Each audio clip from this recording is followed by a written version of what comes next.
How is everybody doing tonight? Welcome back to another episode of The Banker Next Door. Tonight we are continuing the Lures of Easy Money series with part 18, and we are going to be reviewing chapter 15 tonight as we are very quickly coming to the conclusion here. We just have 15 and then chapter 16 that we're going to cover in the next episode. And then that's it, everyone. We will be done. These are the last two chapters in the book.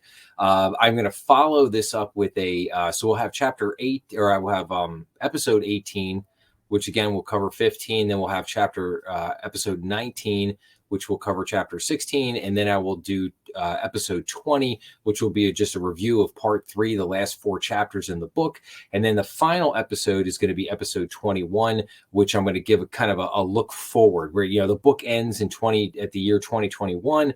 I'm going to kind of look forward to say, okay, well, what did we learn here through this whole book and this adventure? And then kind of wrap it up with a whole bunch of statistics on where are we at now? What does the repo market look like today? What does the Fed's balance sheet look like today? Where are we at interest rate wise? What were the ramifications of the increase in interest rates that Tom Honig warned about all those years ago? So we're going to take a look at all that. But before we get started, I want to do a quick review here on chapter 14 from what we ended with in last week's episode. So where do we leave off? So basically, we're in 2020. We're in the very beginning of 2020. The coronavirus hits. We have, Wall Street reacts, and it's not a good reaction. Basically, Wall Street is collapsing in.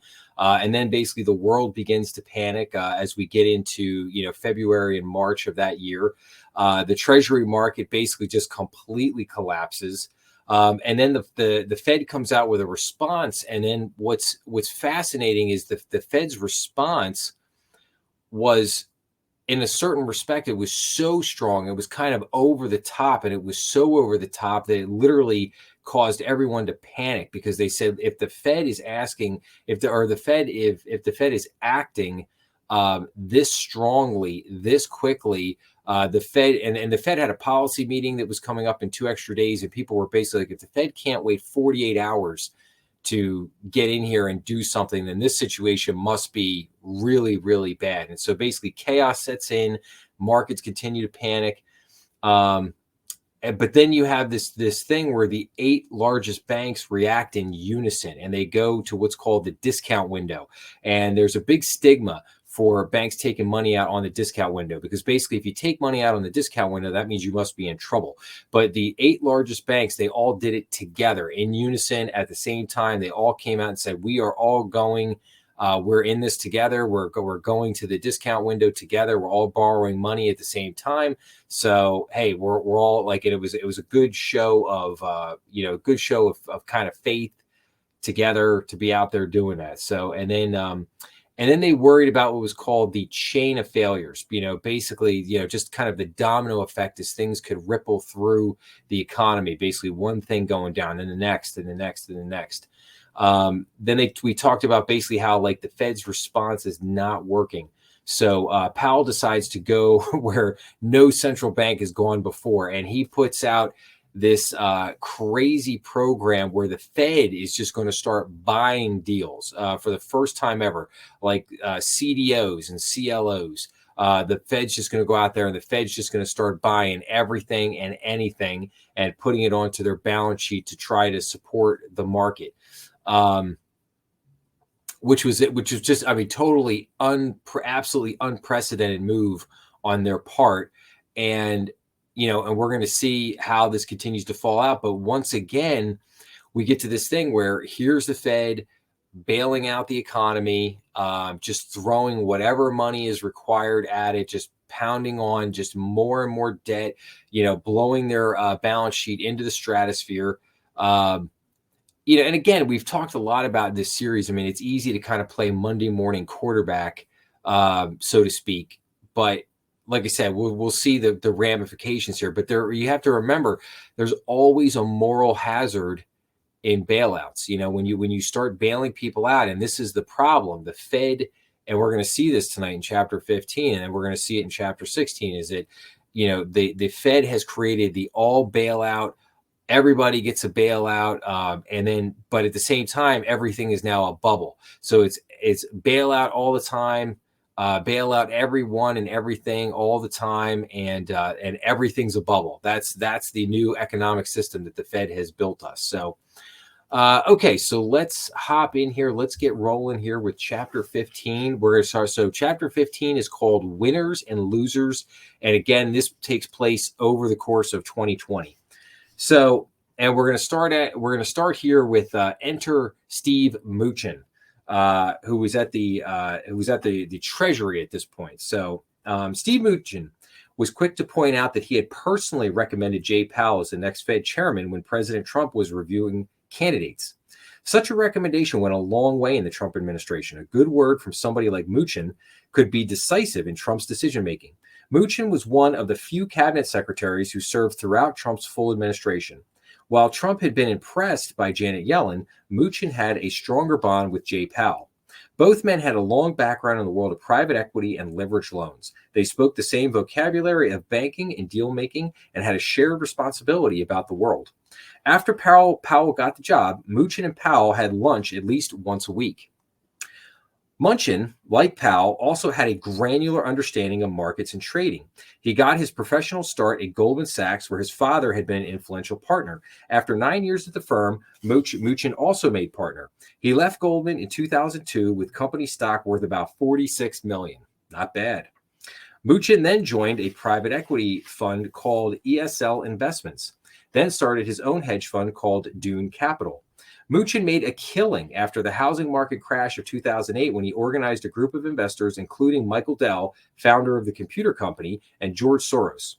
They bought a failed bank in California called IndyMac. IndyMac was one of the biggest, nastiest failures in that period in 2008, which had been a major provider of failed home loans. They renamed the company One West and went on a home foreclosure spree, eventually selling the bank for $4.3 billion in 2015. Mnuchin knew how to manage sensitive situations and how to deal with problematic investors and clients. He also had a preternatural ability to blend into the background of the Trump administration while also retaining influence. Mnuchin could do this in part because he excelled at doing what Trump hated doing most, which was getting involved in details. And now we're going to go into Congress doesn't work. So when the coronavirus pandemic crushed the American economy, it was Mnuchin, not Donald Trump, who took the lead role in negotiating with Congress on behalf of the White House. This was a delicate job, since the House was controlled by Democrats and the Senate controlled by Republicans. Mnuchin talked frequently with Nancy Pelosi, the Democratic Speaker of the House, building a bridge between the White House and the opposition party. Congress had become a graveyard of ideas, ambition, and public purpose during the administration of Donald Trump. After passing the tax cut and criminal justice reform law, Congress had done little else. Surprise, surprise. Senate Majority Leader Mitch McConnell focused most of his energy on appointing federal judges, which required only a bare majority of Republican votes. Nobody had big hopes for Congress when it came time to address the pandemic. Trump encouraged Congress to pass some kind of relief bill without offering much in the way of guidance or support. Trump spent hours of his day performing manic monologues in front of the television cameras. By March 18th, Congress had passed two relief bills totaling roughly $230 billion, which were woefully inadequate for the problem. A familiar rhythm developed in which promising signs of actions would dissipate as soon as any plans for action moved to the poisonous atmosphere of the Senate, where McConnell helped suffocate them.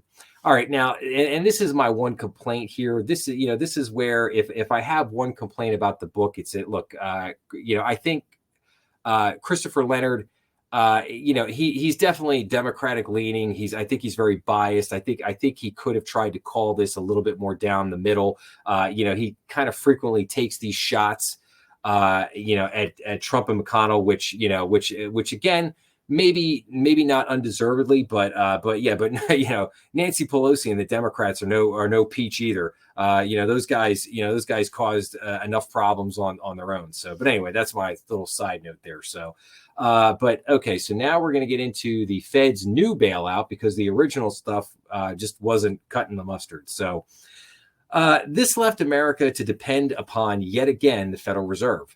But the Fed could not act alone if it was going to do the things that Powell was considering. During this period of March, Mnuchin and Powell talked on the phone roughly 20 times a day. There was a legal reason that Powell needed to talk with the Treasury Secretary. Congress had limited the Fed's emergency powers after the crash of 2008 when the Fed extended loans that were arranged quickly and with little oversight.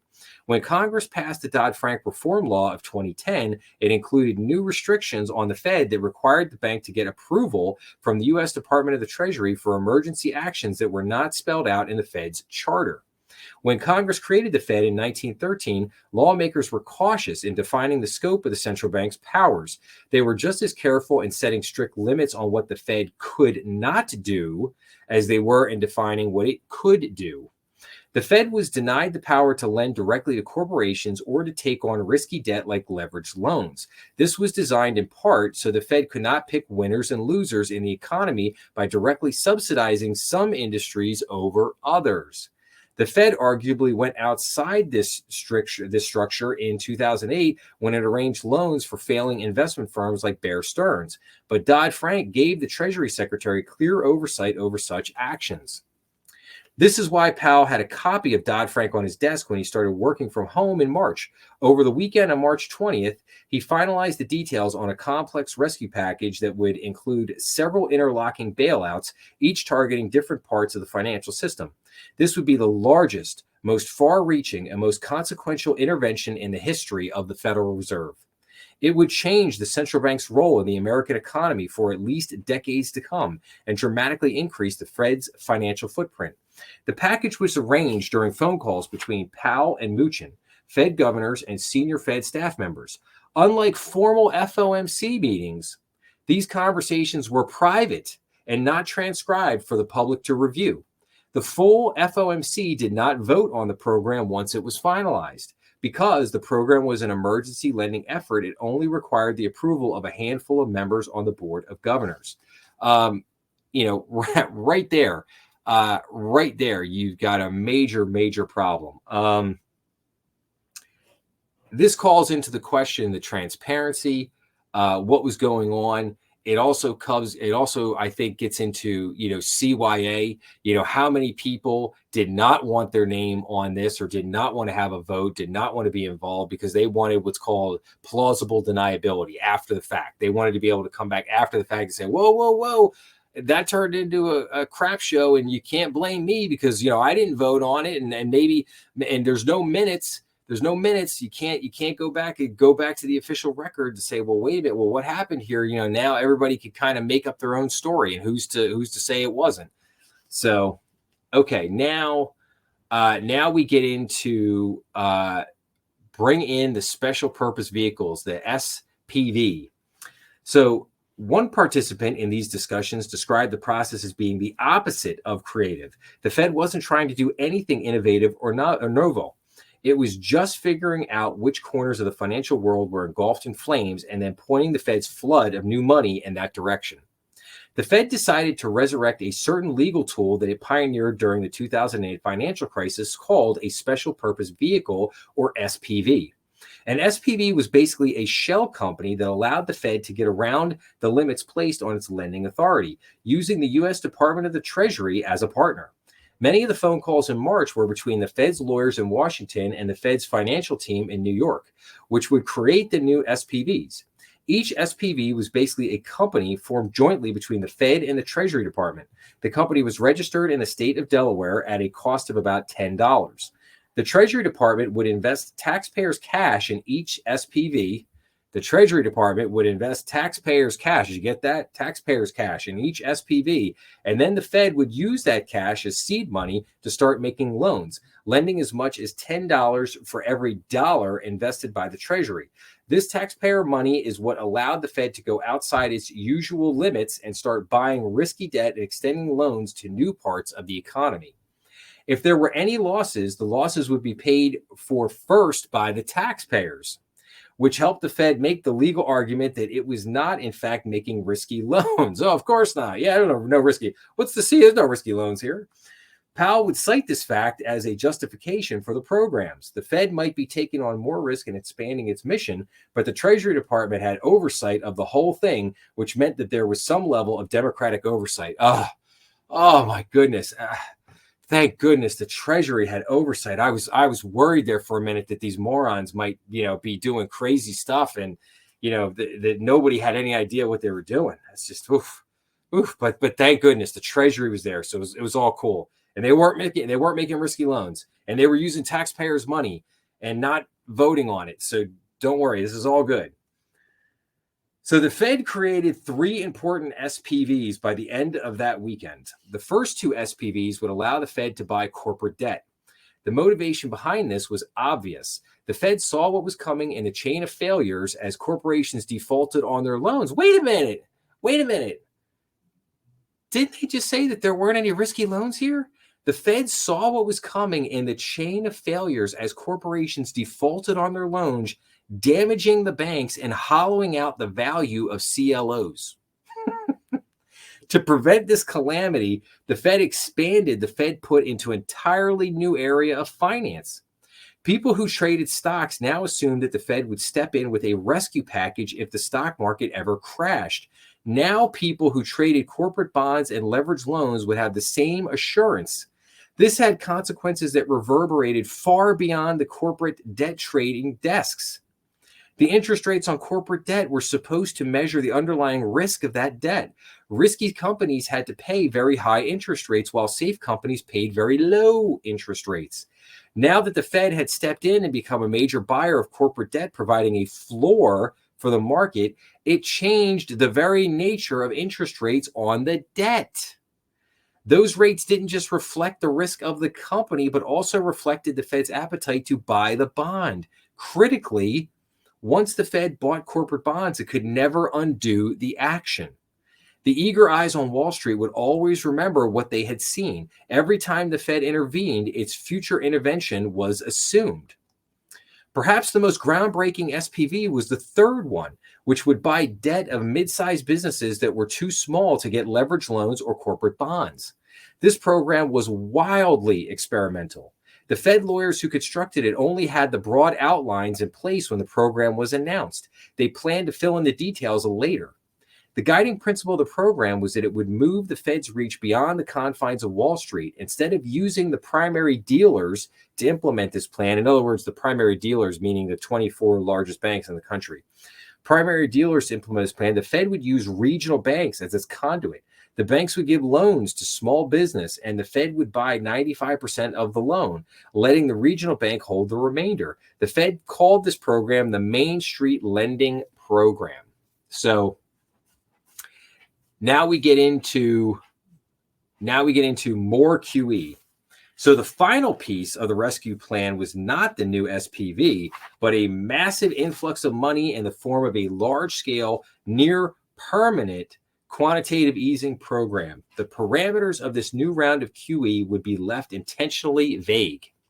The Fed would create as much money as it decided was necessary for as long as it was needed. The scale was unprecedented. In 1 week, the Fed bought $625 billion in bonds, more than it purchased during the entire program that Tom Honig voted against. By Sunday evening, March 22nd, the plan was largely pulled together, but there was one small problem. The plan called for the Treasury Department to invest about $454 billion into the new SPVs, which would enable the Fed to loan about $4 trillion in new debt. But Congress had not yet passed a relief bill that would authorize the use of the $454 billion of taxpayer money.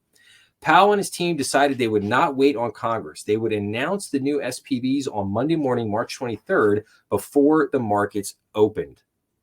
So here we go. We have just again another massive amount of QE, and they bought $625 billion in bonds, more than it purchased during the entire program that Tom Honig voted against. Absolutely incredible. Okay, now we get the Fed announces the rescue package. So the Fed's announcement on that morning was radical, and it was enough to stop the panic. In roughly 90 days, the Fed would create $3 trillion. That was as much money as the Fed would have printed in roughly 300 years at its normal pace before the 2008 financial crisis. Let me say that again, because you need to take this in. In roughly 90 days, the Fed would create $3 trillion. That was as much money as the Fed would have printed in roughly 300 years at its normal pace before the 2008 financial crisis. How you print that much money and think that there's not going to be adverse ramifications to that is just beyond rational. There was virtually no public opposition to the Fed's actions, and Powell expanded the Fed's efforts. Within less than 3 weeks of its first rescue package, the Fed announced new actions that built on what it had already done. Once again, the plan was not voted upon by the full FOMC, and there are no transcripts available to determine the thinking behind the new initiatives, parts of which were approved by a unanimous closed-door vote on April 8th. Okay, now here's a little sidebar. So this vote apparently was taken by Powell, his vice chairman, Richard Clarida, and the governors, Randall Quarles, L'Oreal Bernard, and Michelle Bowman. So, but it was unanimous. It was behind closed doors. There's no transcripts. Like, so we don't, they say this, okay, we'll roll with that for the minute. But, but then they say here that, there was virtually no public opposition to the Fed's actions. Well, no, duh. Like, people were in lockdown. People were in panic. There was this, virus running through the economy. You had fear porn on every cable channel, you had body counts everywhere. It was insanity. It was just craziness. So, are people going to stop there? Or is it like, the Fed, all they want to hear is that the government at that point is going to do anything to help them. So of course, there's not going to have any opposition to this. They say that as if this was like a normal situation, like this was like a normal financial crisis where it was like, oh, okay, the stock market's having problems. We all have a couple minutes to kind of sit there and think about what's going on. Like, no, that was not this situation. So, okay, I digress. So the Fed announced on April 8th that it would only buy corporate bonds. It would also buy even riskier bonds, which were rated as junk debt. The junk bond purchases would not be unlimited. The Fed would only buy debt that had been rated as investment grade before the pandemic. These bonds were called fallen angels on Wall Street. Oh, isn't that nice? And they included debt from companies like Ford Motor Company. By purchasing the debt of fallen angels, doesn't that just make the Fed just sound so honorable? We're purchasing the debt of fallen angels. The Fed was also helping out the much larger pools of even riskier corporate junk, such as Rexnords that already existed. When the debt of fallen angels crashed down the rating scale, it would displace these other loans and make them far less attractive to purchase. The Fed had stopped this potential cascade. Also that day, the Fed updated a separate new program called TALF for Term Asset-Backed Securities Loan Facility, so that it could directly purchase for the first time big chunks of CLO debt, which was composed of leveraged loans. This was a significant extension of the Fed's safety net, and it played a large role in quelling the anxiety around the hundreds of billions of dollars worth of CLOs that faced loan write-downs and breaches of their standard caps. It also helped the big banks that own billions of CLO debt, of course. All of this barely penetrated the public conversation or the cable news landscape. Well, yes, because like I said, they were too busy with fear porn and body counts. They couldn't be troubled with, what the Fed was doing. The reasons were predictable. Everything was cloaked in language that was obtuse and incomprehensible. As the Fed put it, the SMCCF, which is the Secondary Market Corporate Credit Facility, as the Fed called one of its corporate bond buying programs, was amended and expanded, while the TALF added a new asset class to support the flow of credit to households and businesses. Not thrilling stuff. And even less compelling on a day when 35,000 new coronavirus cases were reported, compared to 201 on the same day of the preceding month, and states were closing down restaurants and stores. But to people who actually traded bonds and who packaged and sold them, the news was shocking. It was one of those things that divided history. There was the way things worked before the SPVs were created and the way things worked after. Fundamentally, we have now socialized credit risk, and we have forever changed the nature of how our economy functions, said Scott Minerd, the Fed advisor and senior trader at Guggenheimer Investments. The Fed has made it clear that prudent investing will not be tolerated. Just the announcement of the Fed's program was enough to soothe bond dealers and CLO operators. The Fed bought only a tiny fraction of available corporate bonds, not nearly enough to prop up the entire market, but it had telegraphed that it would be there if the trouble resumed, and its pocketbook was bottomless. This was evidence of the program's success in the eyes of its creators. Steve Mnuchin at the Treasury was particularly pleased. The day we jointly announced that transaction and the commitment to it, that unlocked the entire corporate bond market, Mnuchin later said. Okay, now, all right, let's move down here. Okay, so now we're getting into who benefited from all this action. These actions, as dramatic as they were, directly benefited only a small group of people, those who owned assets or those who made a living trading them. But the financial crisis the Fed was fighting was different. Was a different thing than the much broader crisis of the coronavirus pandemic. The virus was inflicting incalculable damage across American society in areas the Fed could not address. The hospital system was overwhelmed. Emergency room nurses wore improvised protective gear made out of garbage bags. They also made an endless supply of TikTok videos and danced all over the place in these overwhelmed hospitals. It was fascinating. It was almost surreal to watch it in real time. Sorry, I added that last bit. The virus spread more quickly because many workers who got sick did not have paid sick leave, so they stayed on the job and infected others. State governors had to compete with one another to obtain necessary supplies, such as vital testing kits. They had to stick coronavirus patients into nursing homes to kill as many people as they could. Sorry. I ad-libbed that last one again. Sorry. Governor Larry Hogan of Maryland smuggled a plane load of test kits from South Korea, which were kept under armed guard when they arrived. Restaurants, theaters, stores, and schools closed down in order to slow the infection. Oh, yes, I remember. But while they were closed, the federal government failed entirely to implement any kind of unified response to the virus. This failure left businesses and schools with a terrible choice in late spring. They could either reopen with the pandemic worse than before or remain shut. During this period, roughly 22 million American jobs disappeared, creating the worst jobs crisis since the Great Depression. The central bank could not address these things, and for many years, central bank leaders had complained that their counterparts in Congress did not do enough to address the many deep problems that afflicted the economy.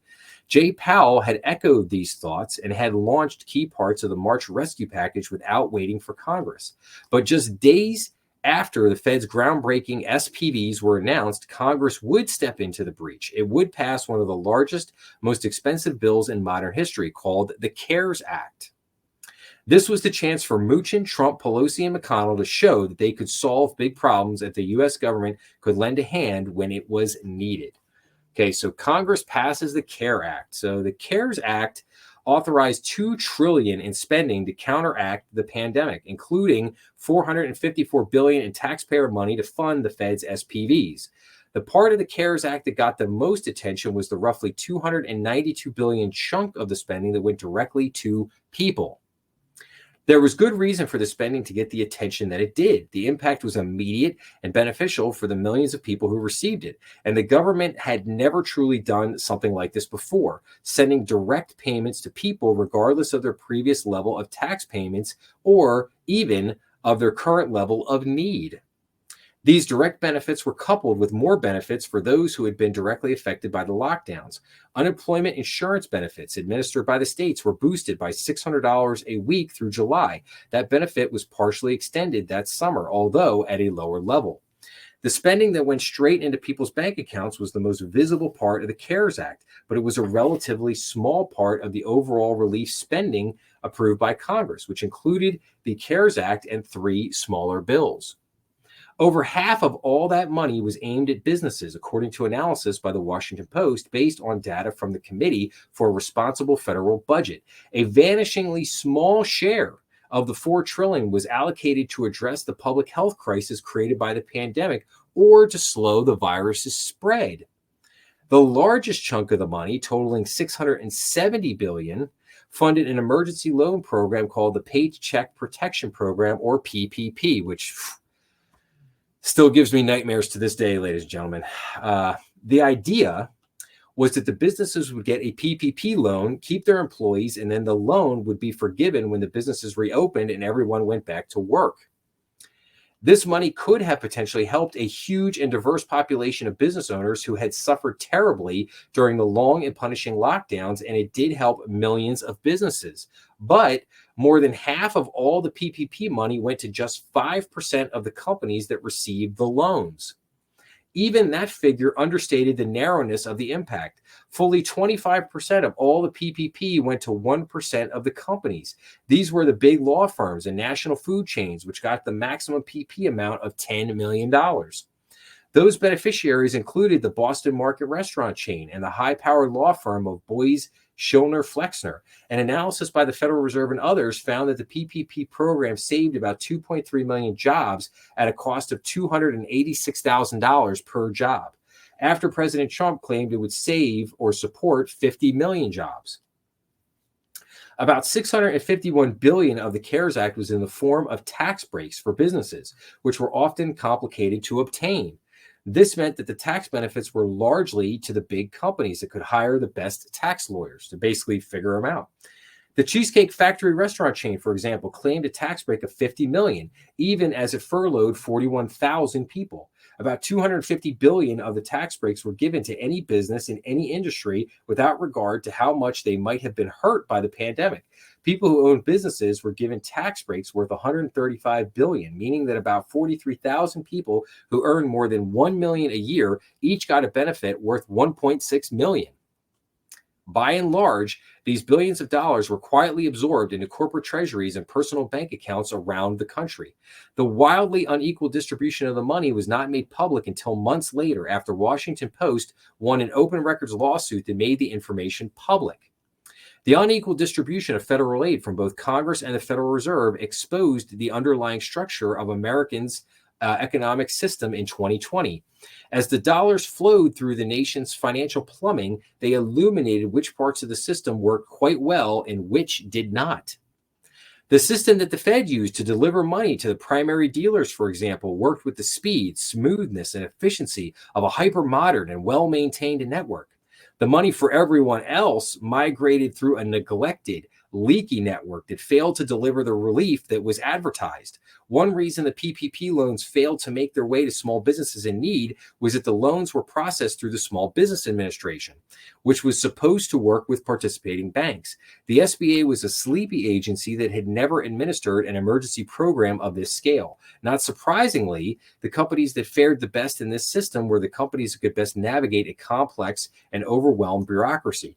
All right, I'm going to add a little sidebar there on that. So that's not necessarily true. This idea that companies could somehow weave through, the SBA and the banks or whatever, like, no, that part did not happen.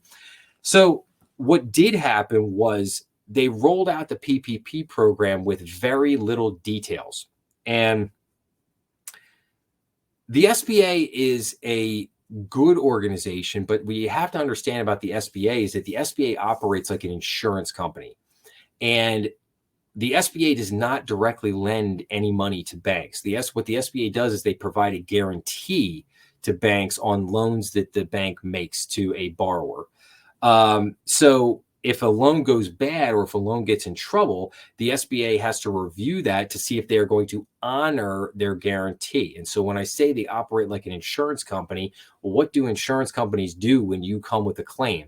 The first course of action is to what? Try to do everything they can to deny the claim. And that's that have been basically very jaded with their experiences with the SBA over the years. And this is why a lot of banks were very hesitant to work with the SBA first. And then as they rolled this program out with very little detail, it was basically like everything was like, oh, we promise. And bankers don't like that. Bankers don't work on promises. Bankers work on hard details and documentation and set guidelines, rules, and parameters. That's the way we're built. That's the way we operate. It's the way we function. So to kind of take this leap of faith, as it were, at the beginning was a very very difficult thing. And the program really was kind of a disaster at the beginning. And I could get in. I could talk about this for hours and hours and hours. I mean, I lived this whole experience, and like I said, it still gives me nightmares. But okay, let's move on to the ideally perfect program or the realistically good one. So inside the Trump administration, the intervention was seen as a success. Steve Mnuchin, for one, wanted to get the emergency money out the door quickly, even if some of it went to companies or people that might not need it. He didn't want the ideally perfect program to be the enemy of the realistically good one. Mnuchin knew that some of the money was misdirected. He publicly chastised the Los Angeles Lakers for taking $4.6 million, calling it outrageous. But Mnuchin believed the rapid response, combining the fiscal spending with the monetary stimulus, was the only thing that staved off a worse disaster. Never in the history of the Fed has there been coordinated action with the Treasury and the Fed the way there was in March and April of that year. Nothing in the financial crisis comes even close to this, Mnuchin recalled later. I think that if we had collectively not done what we did, certain actions we did together and certain actions the Fed did independently, I think we would have had a Great Depression. Yeah, he may not be wrong in that assumption, but we'll continue. So, okay, now the Fed is worried about its image here. The Fed's worried about its image.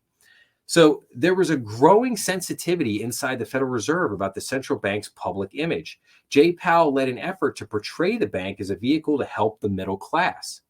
In 2019, before the pandemic, Powell had gone on a listening tour to hear the concerns and ideas of working people and to discuss how the bank might help them. There was a strategic reason for this. Senior leaders at the Fed knew that it was unpopular to help the very rich while everyone else languished. Oh, you're kidding me. You're kidding. Wow, really? Huh. I remember a person, very famous person once saying, well, let them eat cake. Yeah, there you go. This is Powell's let them eat cake. The Fed's bailouts in 2008 and 2009 played a formative role in animating both the Tea Party movement on the right and the Occupy Wall Street movement on the left. The conservative backlash was particularly intense and led to strident calls for the Fed to be audited, more tightly regulated, or even disbanded altogether. This was recognized by those who participated in the Fed's internal lessons learned sessions, including the former senior economist Claudia Sham. The Fed always gets slammed because it's easy. No one understands what the heck they are. They seem like they care about Wall Street, so they will get hit, Sam said. After the Fed announced its new programs in late March, Sam and others were worried about the backlash. I mean, the end the Fed movement in 4 years. I don't even want to think about what it looks like, she said. I think the Fed should be very, very concerned about the end the Fed movement because I think that is going to pick up tremendous steam in the years ahead. And then, I mean, to make a statement like this, the Fed always gets slammed because it's easy. No, it's not because it's easy, because they interject themselves at the center. They've made themselves the center of everything. Therefore, they are going to take the blame. No one understands what the heck they are. That's right. We don't understand what the heck they are. Are they actually federal? Do they have reserves? I don't know. They seem like they care about Wall Street. Well, yes, because we're told that they're owned by who? Wall Street banks. So, of course, that's who they're going to cater to. That's who they've always catered to. You know, so they will get hit. Yeah, well, yeah, they're going to get hit. So, okay. So it was difficult to argue that buying junk bonds and CLOs would help a Starbucks barista who was out of a job. But the Fed did have one program that it could point to when it made the case that it was working hard to help people outside Wall Street. This was the Main Street Lending Program. The program was kind of like the checks sent to people under the CARES Act. It got a lot of attention. It was new and even shocking to the people who followed the history of the Fed. It would push the Fed into the terrain of giving credit directly to companies that could tap the bond market all across America. The Fed was breaking barriers and expanding its reach and was doing it all to help small businesses. Thank goodness. For a minute there, I thought that they might have just been throwing some crumbs to people. Um, all right, now we're going to talk about the Main Street lending program and the real bailout. So the Main Street program allowed the Fed to argue that it wasn't just bailing out asset owners and hedge funds and Wall Street banks. In April, the conservative and influential economist Glenn Hubbard told the Wall Street Journal that the success of the Main Street program was important. It would show that the Fed could use its creative energies to help people outside of Wall Street. I'm really worried it's not going to work, Hubbard told the newspaper. It did not work. Let me say that again. It did not work. The Main Street program was unwieldy, complicated, and difficult to use. It relied on local and regional banks to first make loans to small businesses, which the Fed would then buy. But the Fed also insisted that the local banks keep 5% of the loan value, meaning the banks had to absorb some risks. The banks were also deterred by the expense and work entailed with making loans to so many companies that might be in dire straits, with little chance of survival. The Main Street program had been built to purchase as much as $600 billion in loans. It had purchased a little more than $17 billion in loans by December, the month that it was shut down. This didn't mean that the Fed's bailout programs were ineffective. It's just that they were effective only for certain people. The real bailout, the successful bailout, was shockingly strong and swift. This was the bailout for people who owned assets. The owners of stock were made entirely whole within about 9 months of the pandemic crash. So were the owners of corporate debt. Starting in March, when the Fed intervened, the stock market began one of the largest, fastest booms in its history, with the Dow Jones Industrial Average exploding in value. Okay, so before I finish that, I want to say something here about the Main Street lending program. So again, getting back to the PPP, you have to understand that banks were completely overloaded at this moment, dealing with the PPP program, dealing with customers. A lot of banks were doing a lot of forbearance agreements, giving customers 90 days, maybe even 6 months. The SBA had suspended payments on like 7A loans and things like that. So you had all this kind of craziness and insanity, and there was so much pressure to get the PPP funds out as quickly as you possibly could. So in the midst of dealing with all that, and you had, bank branches couldn't be open and people had to work remotely. And so you had to deal with all the remote access and all these other issues. And, some banks were like, okay, maybe they had some employees who could work remotely, but now half your employees, 75% of your employees had to work remotely. You got to get laptops or VPN for all those people. And, that takes time to set all that up. And then on top of all that, you've got, here's the Main Street lending program, and it's insanely complicated. And you guys are going to have to hold 5%. You're going to have to do this and do that. And there's all these strings and everything else. And I think at that point, a lot of banks across the country just threw their hands up and said, you know what, forget this. Like we've got enough to deal with PPP and just trying to take care of our people and keep our bank open. And we're not dealing with this lending program. So I just say that to hopefully give people a little context to the moment and the situation, like what was happening and part of the reason as to why this thing, didn't work in the way that it did. So, okay. The market hit its low point in mid-March when the Treasury market collapsed. But between that day and the middle of June, in just 3 months, the market's value surged by 35%. And the 3 months after that, it rose by another 7%. By then, stocks were trading at the same value they had when restaurants, movie theaters, hotels, and cruise ships were operating at full capacity. The average monthly returns on leveraged loans were restored as early as April. By August, so many new investment-grade bonds were issued that the previous record set in 2017 was broken. As always, asset price inflation was portrayed in the media as a boom.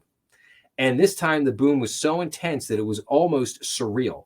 Millions of people were out of work. Millions more were in constant danger of being evicted. Restaurants were shuttered, and hundreds of thousands of people were dying. But the debt and equity markets were on fire. So now we get down to Dave Portnoy. How did he get in here? So if anybody doesn't know Dave Portnoy, he's the owner of Barstool Sports. Go check him out on X. During the summer of 2020, The stock market was personified by an over-caffeinated man in his mid-40s named Dave Portnoy, who sat alone in a big empty room and shouted into a computer camera that live streamed his thoughts. Portnoy was one of those internet famous people who knew exactly how to capture attention and maintain it. In 2003, he had launched a free newspaper in Boston called Barstool Sports, which evolved over the years into a well-trafficked website. Barstool Sports was richly baited to draw interest and produce outrage. One series of articles assigned letter grades to female teachers who got arrested for molesting students. One teacher was graded harshly with a C for not sharing explicit photos of herself.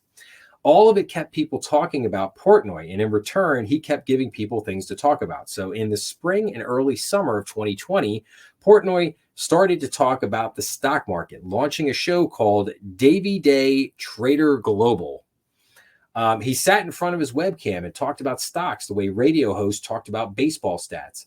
Because stock prices were rising, then rising again, gambling in the stock market gained an addictive edge. Portnoy took calls as he broadcast his show, including a man who apparently went by the name of, I can't say it, we'll say Beep, and who told Portnoy to buy stock in the fast food chain Shake Shack. No, he said, okay, go long, I'm going long. Another $500,000 on Shake Shack, Portnoy shouted during one video. Portnoy bragged about his profits and advertised the thrill of it all. Viewers who wanted to join the fun could do so by creating an active account on the stock trading platform Robinhood, which had been founded in 2013. Robinhood charged no fees for trading stock, enticing people to open up 10 million accounts on its platform by the end of 2019. These were average people who put their stock trades on credit cards or paid for them with home equity loans.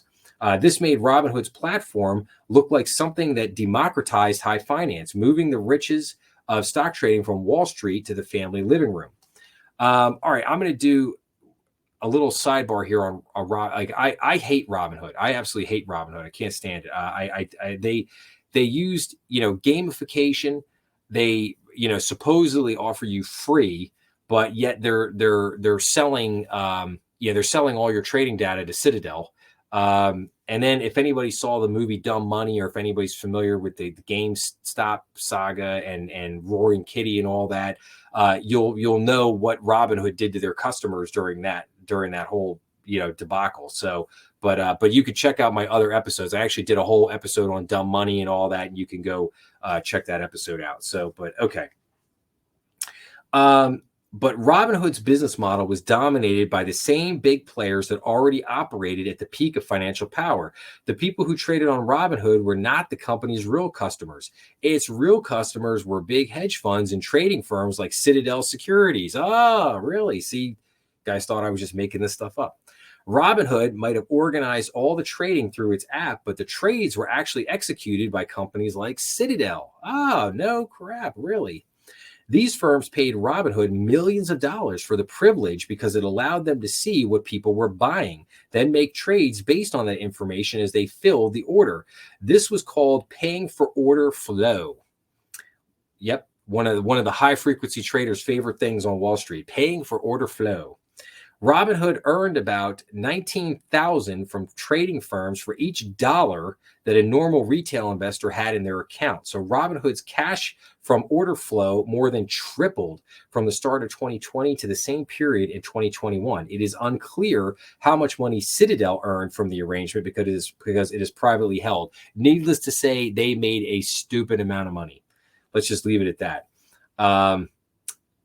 Yeah, my man Ken Griffin just bought $100 million plus beach house down there in Miami. So yeah, if that gives you any kind of indication as to how much money he made off of this.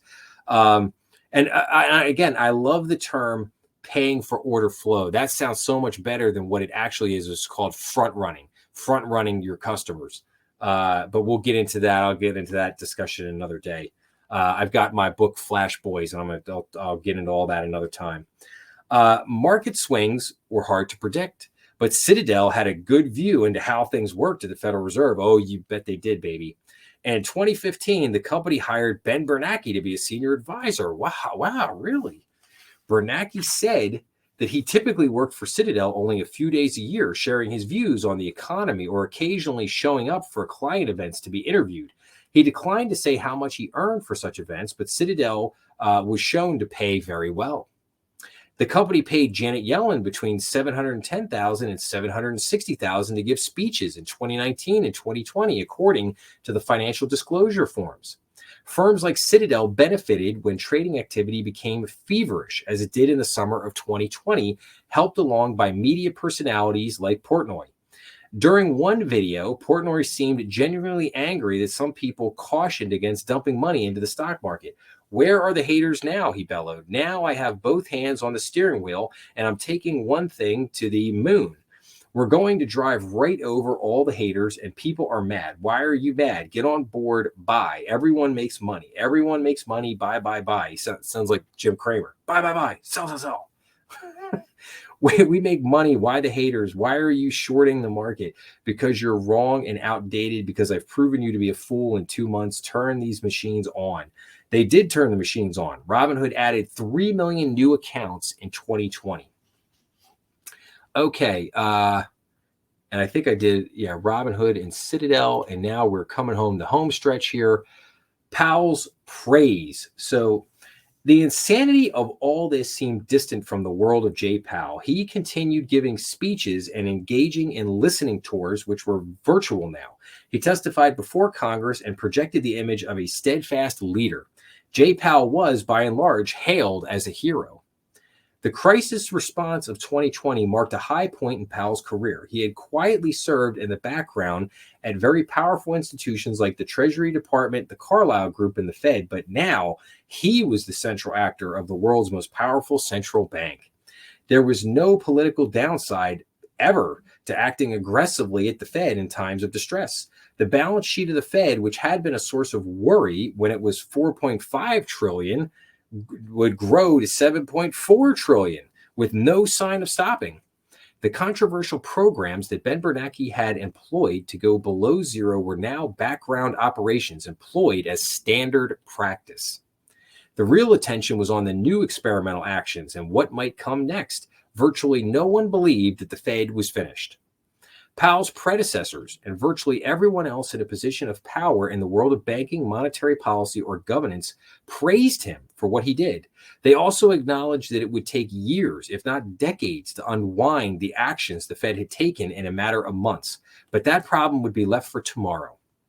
Ben Bernanke began an interview in April of 2020 with an unsolicited comment. "Jay Powell has done an excellent job in a difficult situation," he said.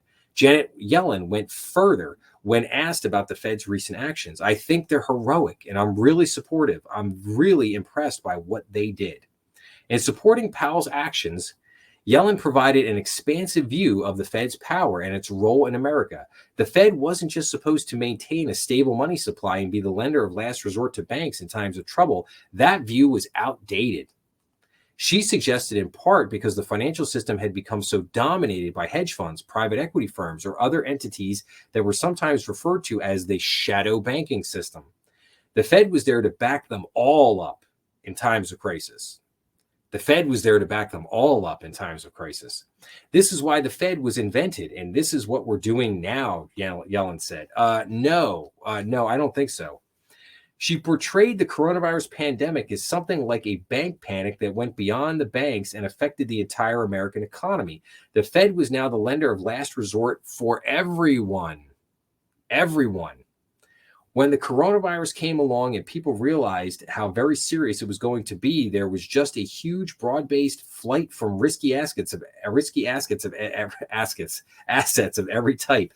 And that's like a modern day bank run. Again, fortunately, the banks, the core banking system is in good shape. Again, this was centered in the shadow banking system.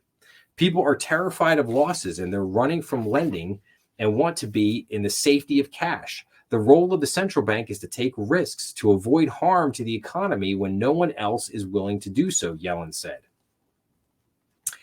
And then finally, we're going to wrap up here with the bailout of 2020.